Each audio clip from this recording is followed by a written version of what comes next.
They say to keep your friends close and your enemies closer. But what if your greatest enemy shares your bed, your home, and your name? Lily was the perfect wife, the silent partner, the woman in the shadows. Tonight, her husband forced her to be the help.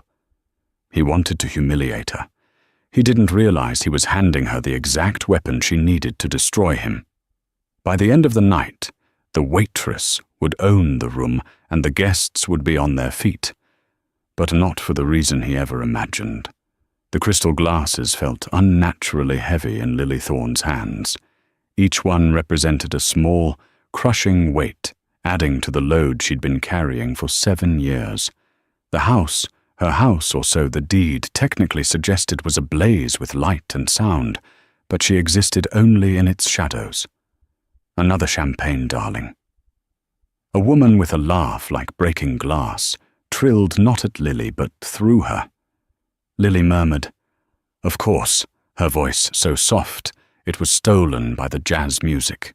She pivoted her plain black shoes, the ones she usually gardened in, squeaking shamefully on the polished marble floor. This was Mark's night. Mark Thorne, her husband, the man of the hour, the rising star of Aperture Technologies, the charismatic genius. He was across the room, holding court by the grand piano, his voice a smooth, confident baritone that wrapped around the guests. He was telling the Helios story, again, the story of how he had single-handedly developed the revolutionary AI software that was about to make Aperture billions. Lily's stomach clenched. His story, his genius. An hour ago, this night had been different. Lily had been in her bedroom, putting the final touches on her makeup. She'd chosen a conservative but elegant navy blue dress. She felt a small nervous flutter. She hated these parties, hated the fake smiles, and the way Mark's colleagues looked at her with polite pity, the mousy, uninteresting wife of a titan. But Mark had insisted, "The entire board will be here, Lily. Just try to look presentable." Then the manufactured chaos began. Mark had stormed into the bedroom, his face a mask of theatrical rage. The caterers, can you believe it? They sent the wrong appetizers. The wrong ones, I told them. No shellfish, I fired them. All of them. Lily's heart sank. Mark, no. The party starts in 30 minutes. What are we going to do? He hadn't missed a beat. He'd walked to the closet and pulled out the simple black cotton apron the house cleaner Maria sometimes wore. He tossed it onto the bed. "What is this?" Lily had whispered. "It's a problem, Lily, and you're going to solve it," he'd said, his voice dropping from theatrical to the cold, flat tone he reserved just for her. "We can't look like fools. The bar is set up. The food is in the warmer. You'll serve. You'll be discreet. No one will even notice you." "Mark, I can't," she pleaded, the humiliation stinging her eyes. "These are your colleagues, your bosses. I'm your wife." He'd stepped close, gripping her chin. His signet ring dug into her skin. "No," he hissed. "You're the woman who lives in my house, eating my food. You contribute nothing. Your little computer hobby doesn't pay for this." He gestured around the opulent room. "Tonight you will be useful. You will put this on, you will serve the drinks, and you will not. Say a word. Do you understand me?" She had understood. The threat was unspoken, but clear. The alternative to obedience was a scaled-up version of the punishments she already endured, the silent treatment, the frozen bank accounts, the casual cutting cruelty. So she had put on the apron over her simple black t-shirt and slacks. The navy blue dress was still hanging on the door, a cruel reminder of the woman she was supposed to be. Now she was a ghost, refilling glasses, clearing plates, her eyes fixed on the floor. Mark's rival, a sharp-featured woman named Victoria Vance, deliberately stepped back and bumped into her. "Oh, goodness!" Victoria exclaimed, as a full glass of red wine splashed onto the white rug. "You clumsy girl. Look at this mess." Lily knelt her cheeks, burning, blotting the stain with a cocktail napkin. "Mark, really," Victoria said loudly. "You should hire professionals. You get what you pay for." Mark drifted over a plastic smile plastered on his face. He looked down at Lily on her hands and knees. "Victoria, I apologize. The help is just so inexperienced." He nudged Lily's shoulder with his expensive Italian loafer. "Get up, Lily. Stop making a scene and get a cloth from the kitchen." He called her Lily. Not darling, not my wife. Just Lily. The name dropped into the room with the finality of a spade of dirt on a coffin. The few guests who overheard it simply assumed Lily was the new maid's name. She fled to the kitchen, her hands shaking so violently she could barely hold the cloth. She leaned against the stainless steel counter, taking deep, ragged breaths. The mask of calm she wore was cracking. She had been invisible for so long, but this was different. This was erasure. He hadn't just put her in an apron. He had put her in her place. A place so far beneath him that she was no longer even human. She was just the help. She closed her eyes, and for a second she saw a line of glowing green code in her mind. A complex algorithm she'd written last week. A line of code that worked. A line of code that was hers. "Get a grip," she muttered. She splashed cold water on her face, reapplied the mask of servitude, and picked up a fresh tray of appetizers. Mark wanted her to be useful. Fine. She would be useful. But as she walked back into the lion's den, a tiny cold ember of rage, long dormant, finally began to glow. The gilded cage had been built slowly, plank by plank, lie by lie. Lily hadn't even realized she was trapped until the door was locked, and Mark held the only key. They met in college. He was a business major, all charm and dazzling ambition. She was a computer science prodigy, hiding behind thick glasses and a curtain of mousy brown hair. He was the first person to see her. Not the shy girl, but the brilliant mind. "You're a genius, Lily," he'd whispered to her in the university library, looking at a program she'd written for fun, a program that learned and adapted. "You're going to change the world, and I'm going to help you."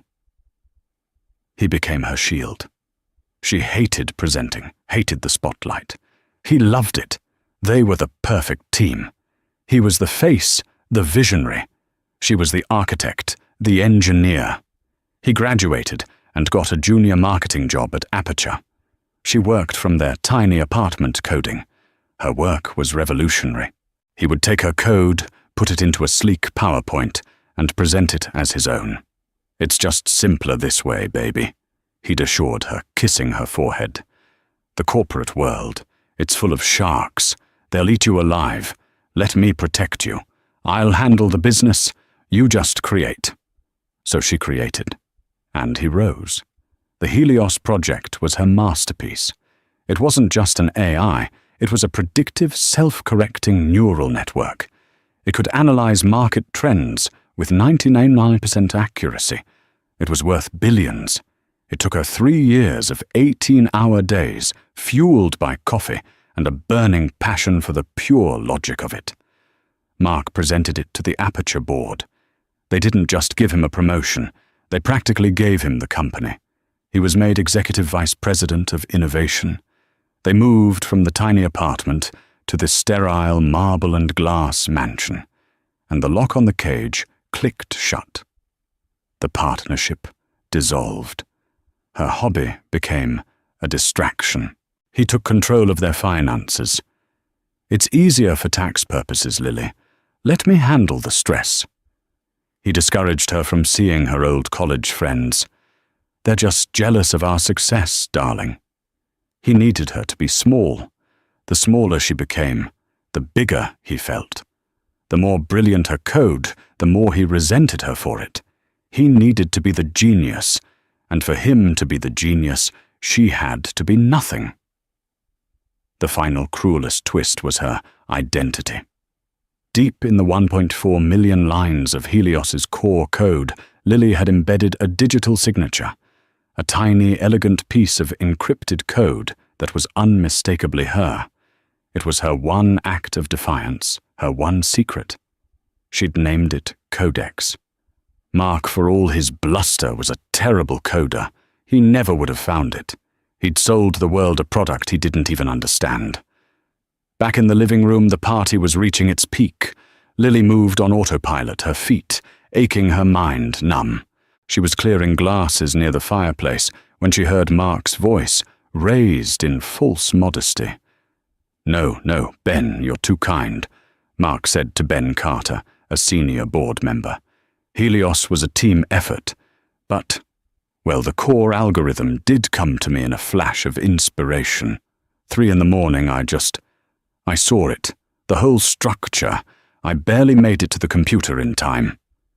Ben Carter, a jowly man with a booming voice, clapped Mark on the back. "Brilliant, Mark. Simply brilliant. You are the future of this company. I keep telling the board we need to lock you down, make you COO. Mark's eyes glittered. This was it. The moment he'd been working for. "I'm just happy to contribute," Mark said, spotting Lily. His eyes hardened. He wanted her to hear this. "Success isn't just about work, Ben. It's about a stable home life. Knowing who is in charge. Maintaining discipline." He beckoned Lily over with a sharp, imperious flick of his fingers. Like calling a dog, she walked over her tray held in front of her like a shield. "My glass is empty," he said, his voice dripping with condescension. He held it out for her to take. He didn't look at her. He just kept talking to Ben. "You see, efficiency. It's all about efficiency and knowing your role." Lily took the glass. Her hand was steady. The glass was empty, but she felt the weight of it, the weight of the apron, the weight of 7 years of lies. As she turned to go to the bar, Mark's rival, Victoria Vance, stepped in front of her. Victoria, who was also a high-level executive, looked Lily up and down with a slow, contemptuous gaze. "You know, Mark," Victoria said, her voice a purr. "I'm not sure about this one." She reached out and plucked the name tag from the breast of the apron. Lily hadn't even realized it was there. It was a generic, "Hello, my name is" sticker left over from some office party. "She doesn't even have a name. You should at least give your servants names." Victoria crumpled the sticker and with a smirk dropped it onto Lily's tray. Lily looked at the crumpled paper. She felt the eyes of Ben Victoria and 6 other executives on her. She saw Mark's triumphant reptilian smile. This was the moment. The floor of the cage had just given way. She was falling, or she was flying. The numbness in her mind vanished, replaced by a crystalline Arctic clarity. The fear was gone, burned away by the cold fury. She looked up, not at Mark, but at Victoria. She smiled. It was a small, tight smile, completely devoid of warmth. "You're right," Lily said. Her voice, though quiet, was perfectly clear. It cut through the music. "A name is very important."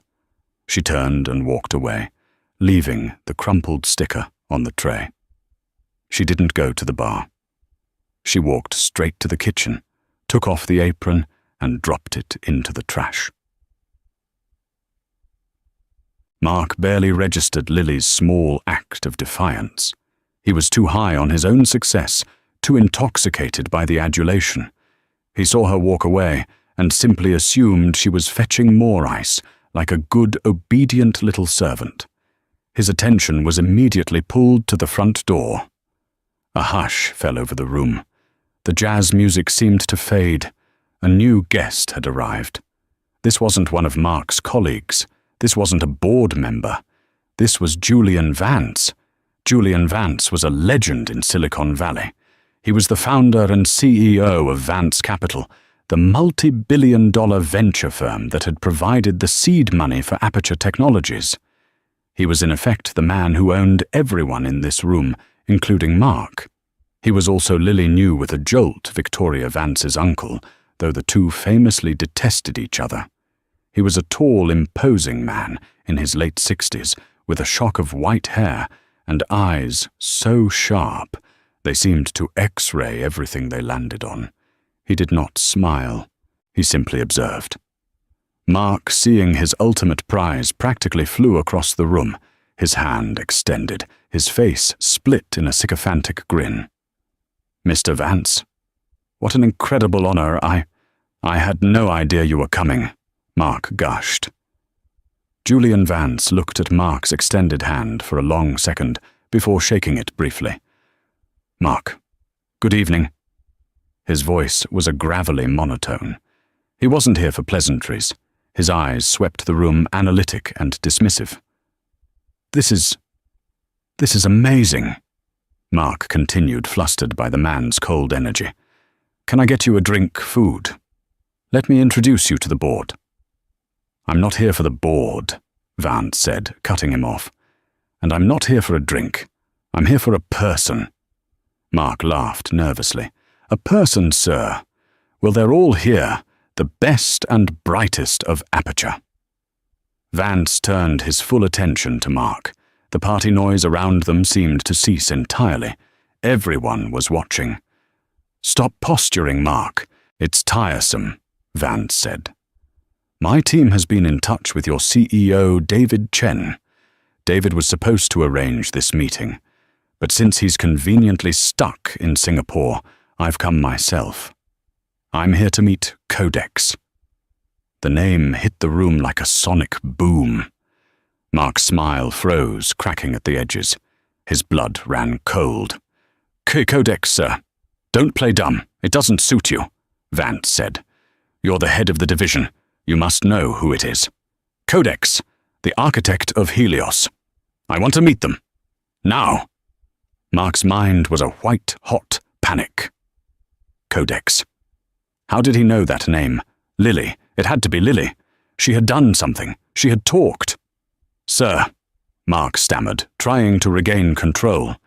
"Codex is just an internal project name. A team mascot, if you will.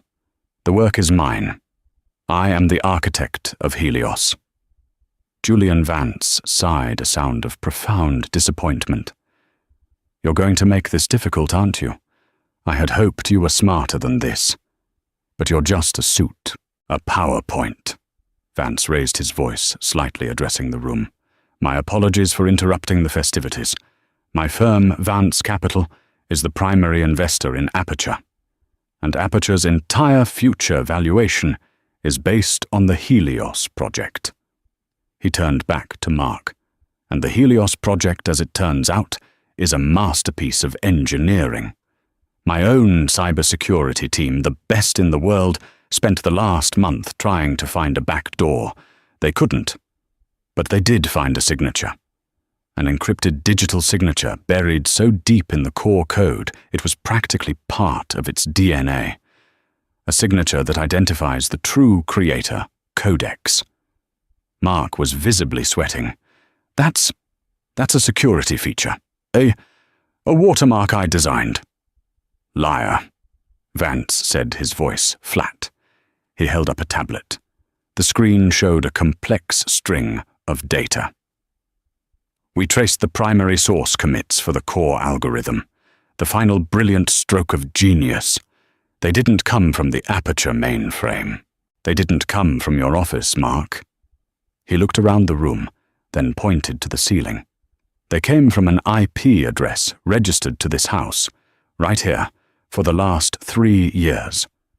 Now I will ask you one more time, and I advise you to think very, very carefully about your answer. Who is Codex?" Every eye in the room was on Mark, his colleagues, the board members, his rival Victoria. He was trapped. The entire edifice of his life, his career, his very identity was about to crumble. He frantically scanned the crowd. He was looking for Lily. He would drag her out. He would force her to deny it. He would say she was a disgruntled wife, that she was crazy, that she had stolen the code from him. But Lily was nowhere to be seen. She wasn't by the bar.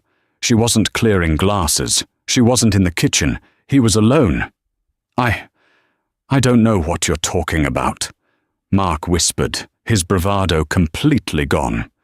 Wrong answer, Vance said, his face hardening. He pulled out his phone. As of this moment, Vance Capital is filing an injunction to freeze all of Aperture's assets, pending a full investigation into intellectual property fraud. The board will be notified in 10 minutes. You, Mark, will be named as the primary subject of the investigation. You've built your career on a lie, and I'm going to enjoy tearing it down brick by brick. No! Mark shouted a desperate animal sound. No, wait, please, I can explain. I'm done listening to you, Vance said. I'm here for the genius, not the thief. I am right here. The voice came from the top of the grand staircase. Lily stood on the landing. She had changed. The mousy brown hair was pulled back into a severe, elegant bun. The simple black t-shirt and slacks were gone. She was wearing the navy blue dress, the one she'd meant to wear as Mark's wife. But she wasn't wearing it as a wife. She was wearing it as armor. She had no makeup on.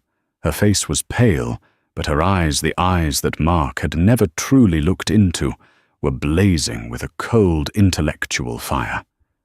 She descended the stairs one slow, deliberate step at a time. The only sound in the dead, silent room was the click of her heels on the marble. Mark stared, his mouth open. This was not the woman he knew. This was not his mouse. "Lily, what are you doing?" He hissed, a frantic, desperate edge to his voice.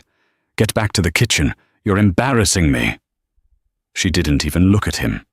Her gaze was locked on Julian Vance.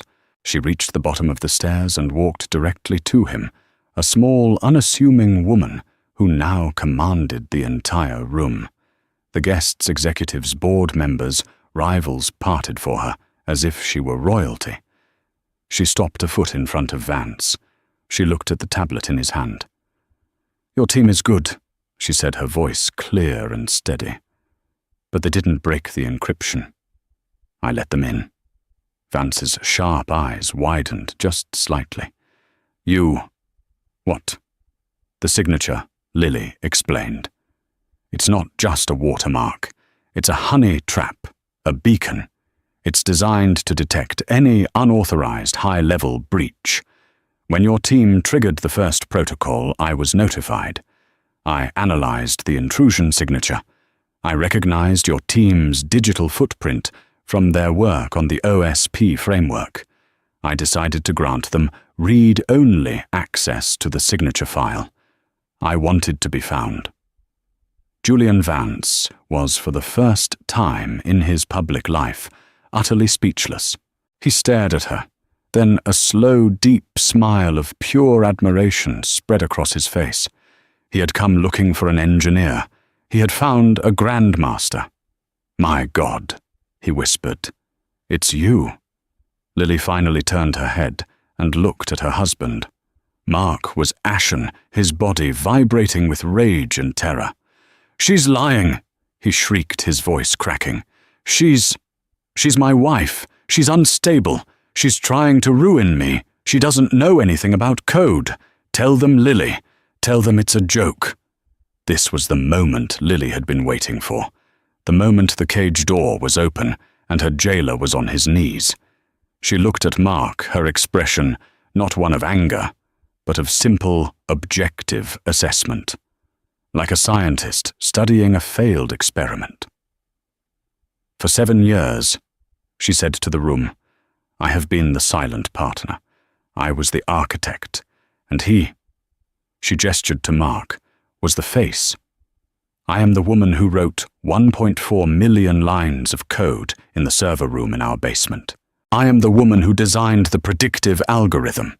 I am the woman who built Helios from scratch while my husband took my work, put it in his presentations and told the world it was his. A collective gasp rippled through the crowd. Ben Carter looked like he was going to be sick. Victoria Vance, however, was watching Mark's destruction with undisguised rapturous glee. She's lying. Mark tried again, but the words were hollow. Everyone in the room could see the truth.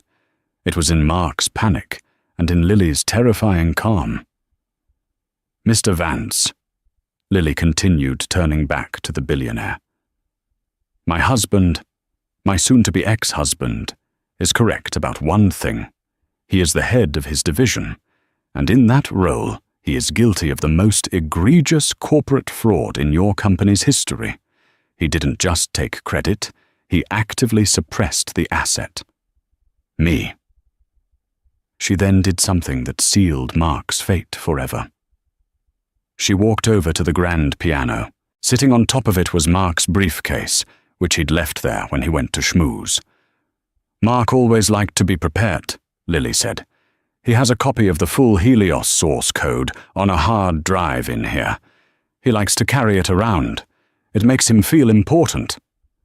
Before Mark could move, she'd clicked the briefcase open and retrieved a small silver hard drive. The code on this drive, she said, holding it up, is a copy.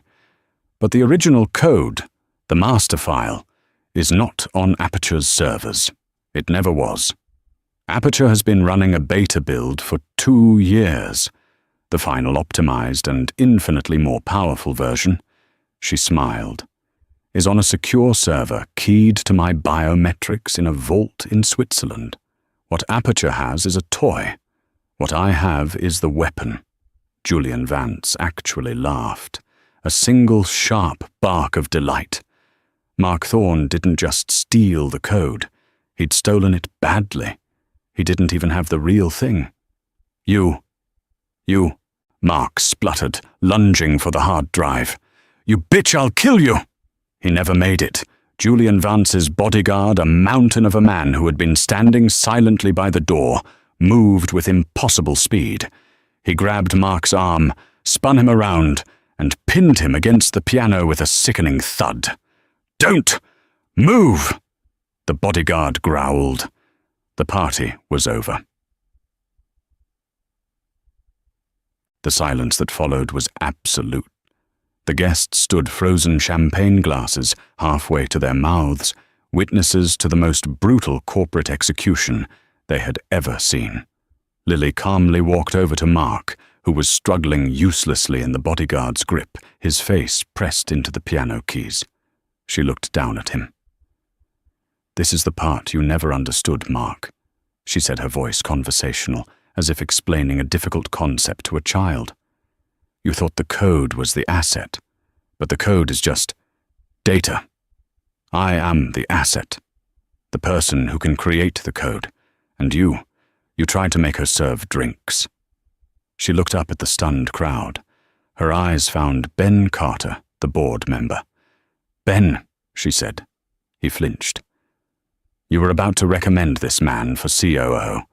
You and the rest of the board have been shareholders in a company whose sole multi-billion-dollar asset was not only stolen, but was being systematically abused and humiliated by your star executive. You didn't just fail in your due diligence. You failed to see the genius right in front of you because she was wearing an apron. Ben Carter's face went purple. He had no answer. Then Julian Vance stepped forward, his eyes gleaming. He gently took the silver hard drive from Lily's hand. Ms. Thorne, he said, his voice full of a new, profound respect. I came here tonight to find Codex. I was prepared to offer Codex a position as the head of my new R&D division at Vance Capital. A $10 million signing bonus and complete autonomy. Mark, his face still smashed against the piano, let out a strangled sob. Lily considered the offer. That's a very generous offer, Mr. Vance. But, he prompted, knowing there was a but. But it's not enough, Lily said simply. Vance raised an eyebrow. Go on. Your $10 million is a nice gesture. But the Helios patent, the real one, is worth conservative estimates of $50 billion over the next decade. I am not giving that up for a signing bonus. She laid out her terms, her voice as crisp and precise as her code. First, you will not be filing an injunction against Aperture. You will be initiating a hostile takeover. Your firm will buy out the board starting tonight. Your niece, she nodded to a pale-faced Victoria, can help you. I'm sure she'd be happy to. You will install a new board, and I will be its chairperson. Second Mark Thorne, she said, looking at the top of her husband's head, will be fired. Publicly. For cause. You will file a civil suit against him for corporate fraud and misrepresentation. You will take everything from him. This house, his cars, his stock options. You will leave him with nothing but the suit he's wearing. I want him to know what nothing truly feels like. Third, she continued, I will not be head of R&D. I will be the chief technology officer and majority shareholder of the new Aperture Technologies. My signing bonus will be a 51% stake in the company I just saved. The real Helios code will be transferred from my vault to Aperture's servers only when the ink is dry. She held his gaze. That is my offer. You get me? You get Helios and you get to clean house. Or I walk. I take my code to your biggest competitor by morning. Your choice. Julian Vance stared at her. The entire room held its breath. Mark had stopped struggling, realizing he was no longer a player in his own life. He was just collateral. Finally, Vance extended his hand. Ms. Thorne, you are a terrifyingly brilliant woman. I accept. Welcome to the company, Madam Chairperson. As Lily shook his hand, a strange thing happened. Julian Vance, a man who commanded presidents and kings, was standing. As a sign of respect, Ben Carter, the board member, slowly, shakily got to his feet. Then another executive stood, and another. One by one, every guest in the room, the colleagues who had pitied her, the rivals who had mocked her, the board members who had ignored her, stood up. They weren't standing for the wife. They weren't standing for the help. They were standing for Codex. They were standing for the new queen. The room was filled with the sound of scraping chairs and a new tense silence. It was the sound of a power shift so sudden and so total that no one dared to speak. Lily surveyed the room. She saw the fear in Ben Carter's eyes, the calculating respect in Victoria's, and the abject terror in the faces of Mark's other sycophants. They were all already repositioning themselves, their minds racing to figure out how to survive this new regime. Her regime. Mr. Vance. Lily said, her voice now possessing an effortless authority. I believe you have my husband. Vance nodded to his bodyguard. The large man hauled Mark to his feet. The fight was gone from him. He was a hollow shell. His expensive suit rumpled his face, slick with sweat and tears. Lily, he whispered, his voice broken. Please, don't do this. We're married. The house, the money, it's half mine. You can't. Lily allowed herself one last, cold look at the man she had once loved. You're mistaken, Mark. You made that very clear to me yourself, just this morning. You said you bought the house. You made the money. You put everything in a separate trust 2 years ago. A trust I couldn't touch. She turned to Vance. A trust I'm sure your lawyers will find was funded by fraudulent earnings, making it ripe for seizure. You wanted everything to be yours, Mark. And now, it is. All the liability. All the fraud. It's all yours. The brilliance of her long-term planning settled on the room. She hadn't just been a coder, she had been a prisoner, and prisoners have nothing but time to plan their escape. She had let him build his own trap. As for us being married, Lily continued, I had my lawyer file for divorce this afternoon. The petition was filed at 4:00 p.m. She checked her watch. He should be serving you with the papers. Right about now. On cue, the doorbell rang.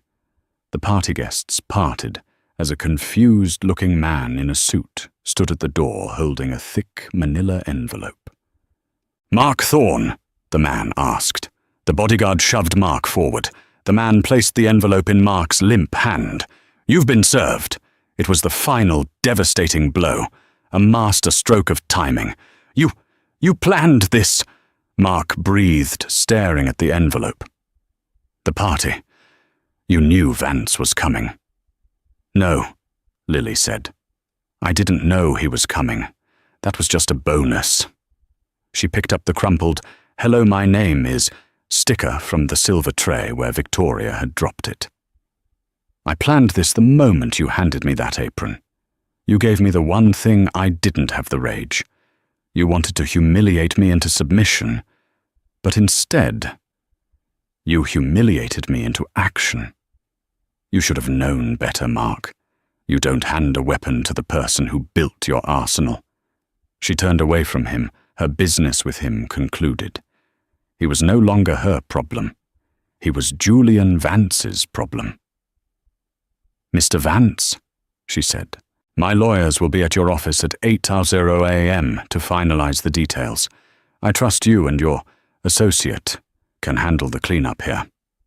"With pleasure, Ms. Thorne," Vance replied, his smile genuine. Lily looked at the guests, who were still standing, watching her with a mixture of awe and terror. "The party's over," she announced. "Please see yourselves out. And Ben Carter jumped. "Yes, Miss Thorne. Arrange a full board meeting for 10:00 a.m. I want everyone's resignation on my desk before the meeting starts. They can reapply for their positions. To me. That is all." She walked to the front door, pausing only to retrieve her coat from the closet. She didn't look back. She didn't need to. She could feel the weight of their eyes on her back. She stepped out into the cool night air, alone, free, and in control. The sound of Julian Vance's voice boomed from inside the house. "Mark, sit down. We need to discuss the terms of your surrender." But it already sounded very, very far away. Lily Thorne, the waitress, the mousy wife, was gone. Codex was just getting started. The 3 months that followed the party were not a victory lap. They were a war. The carcass of the old Aperture Technologies was rotten, and Lily Thorne, with Julian Vance's billions and Victoria Vance's ruthless efficiency, was tasked with the autopsy and the resurrection. It began the very next morning at the 10:00 a.m. board meeting she had called. The long, polished mahogany table was full. The same executives who had watched her serve drinks now sat with their hands, folded, their faces pale. Ben Carter, at the head of the table, attempted a weak, conciliatory smile as Lily entered. She was not wearing a crimson power suit.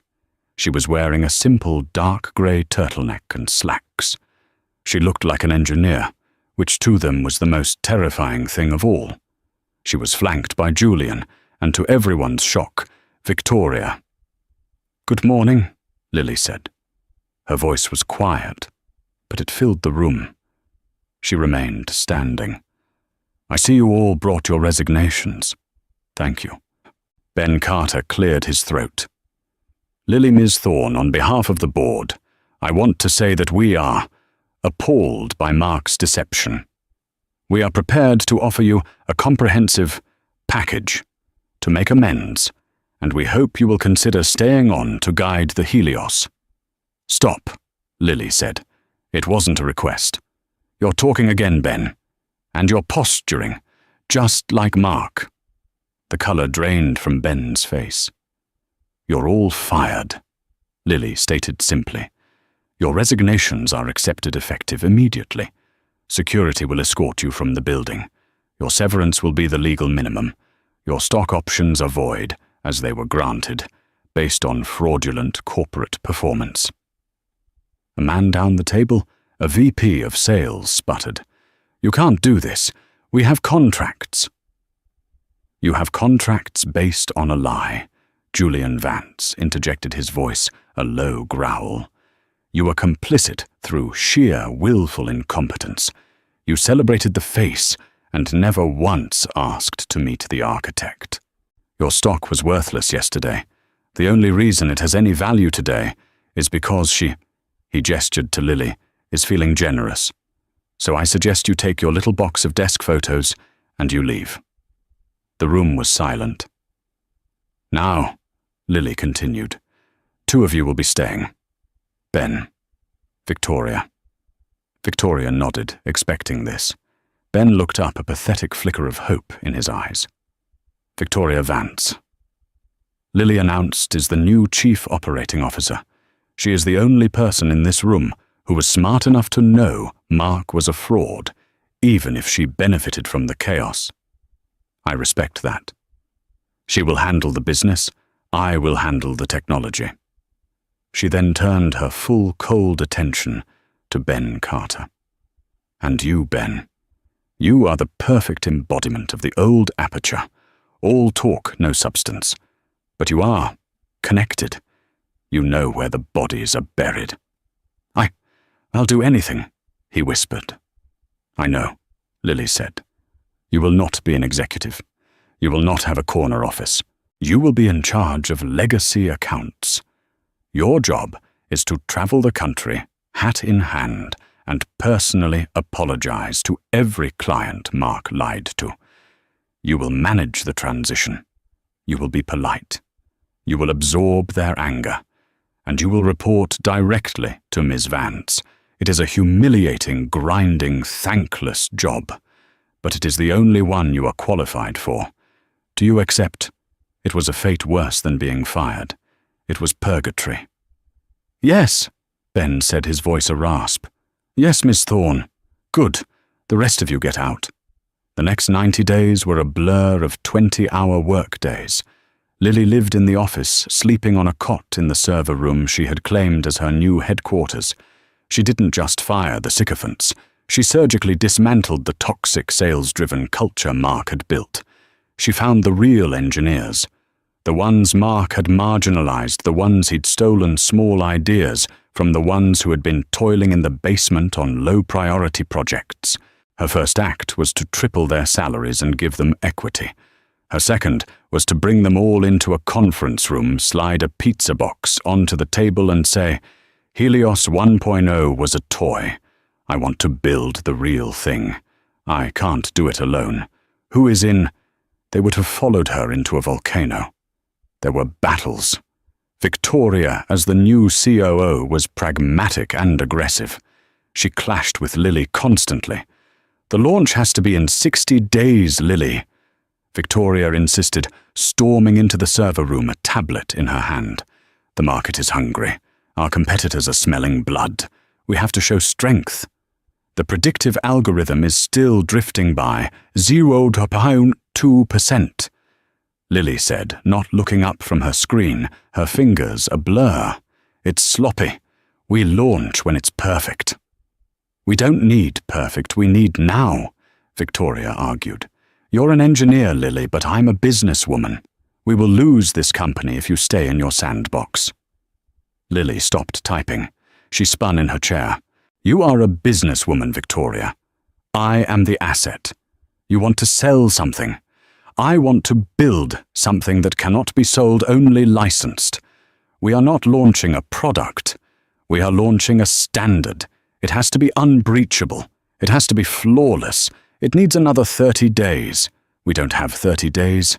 Then buy them for me," Lily said simply. Victoria stared at her. The sheer, unshakable confidence was infuriating and intoxicating.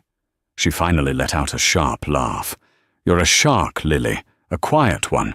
You just swim in deeper water. And you, Victoria, Lily replied, turning back to her screen, are loud. Now please be loud in the marketing department and let me work. Victoria left fuming, but she bought Lily the 30 days, and Mark's fate was a swift, silent execution. Julian Vance's lawyers had invoked the fraud and morality clauses in his contract. The trust he had so carefully built to shield his assets was seized as the direct proceeds of a criminal enterprise. The house, the cars, the stocks, all clawed back. He was last seen in the lobby of a high-powered law firm, begging for representation pro bono. He was in the end exactly what Lily had called him, a footnote. Then launch day arrived. The convention hall in San Francisco was packed. Thousands of journalists, investors, analysts, and competitors had come to see the train wreck. They had come to see Mark Thorne's folly burn. Lily stood backstage. For a second, the old fear returned. The feeling of being the mousy girl, the help. She could feel the weight of thousands of eyes. Victoria came up behind her. "They're sharpening their knives out there," she said, not unkindly. "I know," Lily whispered. "Good." Victoria said, a predatory glint in her eye. "Don't just win, Lily. Annihilate them. Leave no survivors." Lily looked at her, and a slow, cold smile touched her lips. She nodded. She walked onto the stage. The crimson suit was a deliberate choice. It was the color of a warning. The murmuring of the crowd died. "For 3 years," she began, her voice ringing with a calm, digital precision. "You have been told a story about a man named Mark Thorne, a story of a flash of inspiration at 3 a.m, a story of a lone, charismatic genius." She paused, letting the silence stretch. "That story was a lie. A very good piece of marketing, but a lie nonetheless. Genius is not a flash. It is not charismatic. Genius is work. It is 18-hour days. It is 1,000,000 lines of code. It is the quiet, thankless, invisible persistence of the person who actually builds the thing." She walked to the center of the stage. "My name is Lily Thorne. I am the creator of Helios, and I was told my place was in the shadows. I was told to be invisible. I was told to be useful." She let that word hang in the air. "But the funny thing about shadows is, that's where all the real work gets done. My predecessor sold you a product, a good one to be sure, but it was a beta build, a toy. He was a salesman. I am an architect." The massive screen behind her lit up. It wasn't a logo. It wasn't a product shot. It was a flowing, beautiful, terrifying river of glowing green code, and at its center, the elegant, unmistakable Codex signature. "This," she announced, "is Helios 2.0. This is the real thing, and it is not for sale." The room erupted. It was a shockwave. She proceeded to give a 40-minute, technically dense and utterly spellbinding presentation. She didn't use marketing slogans. She showed them the code. She ran live real-time analytics. She showed them how her algorithm had predicted the last 3 micro-recessions to the day. She showed them the unbreachable security. By the time she was done, the audience was on its feet, not in polite applause. It was a roar. Later that night, the launch party was in full swing in the new Aperture headquarters. The old stuffy mansion had been sold. The new office was an open-plan warehouse, all steel glass and whiteboards, buzzing with the energy of the engineers, her engineers who were now the rock stars. Lily was in her office, a simple glass-walled room, watching them celebrate. There was a frantic knock on her door. A young intern, a brilliant coder from Stanford named Sarah, peeked in her face, pale with panic. "Ms. Thorne, I'm so sorry. I'm so sorry." Lily looked up. "Breathe, Sarah. What is it?" "The catering," she stammered on the verge of tears. The main order. I was in charge of it. They sent the wrong appetizers. They sent the shellfish. I know Mr. Carter's old hospitality memo said shellfish allergies are a Class A liability, and that it's a fireable offense, and, oh God, the investors are all here. I've ruined everything. Lily stared at her. The intern was trembling, ready to have her career end on her first big night. Slowly, Lily stood up. She walked over to Sarah, and to the intern's shock, put a steadying hand on her shoulder. "First," Lily said, her voice soft but firm, "you will never ever apologize for a canapé again. Not in this company. Second, Ben Carter's memos are irrelevant." She smiled a small, genuine smile. "It's just food, Sarah. It's not a crisis." But what do I do? You're an engineer, aren't you?" Lily asked. Sarah nodded. "Then you know a crisis is a bug in the system, a failed protocol. This is just an appetizer, so we'll write a patch." Lily walked with Sarah out into the main party. She found the panicked catering manager. "There's been a simple mix-up," Lily said calmly. "It's fine. Send the bill to my office, and please add a 20% tip for your staff's hard work." The manager stared, relieved. Lily then turned to Sarah. "Now for the patch." She pulled out her phone, opened a delivery app, and ordered 30 pizzas. "The investors are here for the code, Sarah," Lily said, putting her phone away. "The engineers will be thrilled to get pizza, and any investor who complains about not getting a tiny shrimp on a piece of toast is not an investor I'm interested in." Sarah looked at her eyes wide with a dawning realization. "Thank you, Ms. Thorne." "Go on," Lily said. "Your brain is the most valuable asset in this room. Don't ever let anyone make you feel small over something so trivial. Now go join your team. You've earned it." As the intern hurried off, a new sense of confidence in her step, Lily looked out over the company she had built. The sound of her engineers laughing as the pizza arrived was more satisfying than any applause.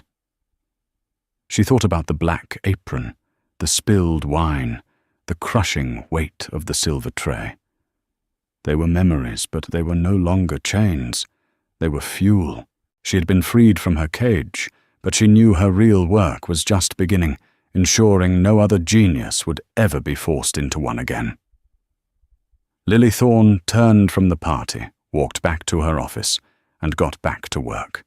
She was, after all, an architect, and she had new worlds to build. That night, Lily learned a powerful lesson. Your value isn't determined by what people call you, but by what you build. Mark tried to reduce her to a servant, but he forgot that the person who builds the house knows exactly where all the weak points are. She wasn't just the help. She was the architect of his entire life, and she was the only one who knew how to tear it all down. What did you think of Lily's story? Do you think Mark got what he deserved? What would you have done if you were in her shoes? Let us know your thoughts in the comments below. We read every single one.